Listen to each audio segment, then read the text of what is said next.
the story was told of a powerful king. Rich and powerful this king was. This king was so rich that his entire palace was built with gold. The very cup that he drank from was made from pure 100% gold. But this king had a secret. He was considered a just, righteous, and morally sound king. In a time where kings would exploit the people, had many wives and concubines. But this king was a man who was sound morally. Though he could have anything and everything that he wanted, he chose to have the things that were necessary for his survival. He followed the motto or the scripture that says godliness with contentment is great gain. The people around this king were bedraggled by the fact that he had so much wealth, so much power, and so much fame. But yet still he lived a simple life himself. He had one wife, his kids. He was a righteous man, a godly man, and he protects and serves his kingdom with dignity. One day a wanderer heard about this king and how that he was a great and wonderful king. He was righteous and just in all his dealings. So the wanderer, he decided to go to his kingdom to figure out what was the secret to him being such a godly man. Amidst the fact that he had so much wealth, so much power,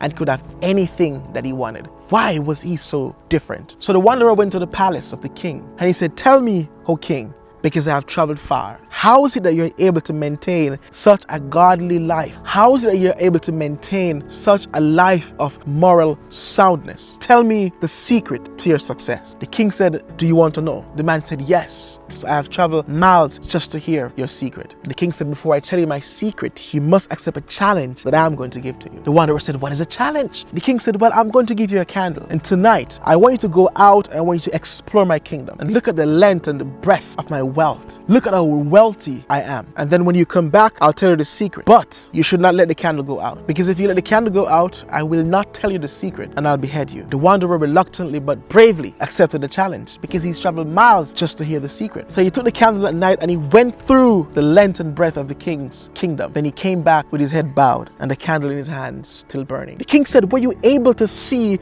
the length of my riches? Were you able to see the length and breadth of my wealth?" The wanderer said, "I was not able to see it." The king said, "Why?" The wanderer said that I was too busy making sure the candle didn't go out. The king said, "I am too busy making sure that my light is shining before men. I am too busy looking at my own life and making sure that I am a righteous man, that I am blind to what I can or cannot have."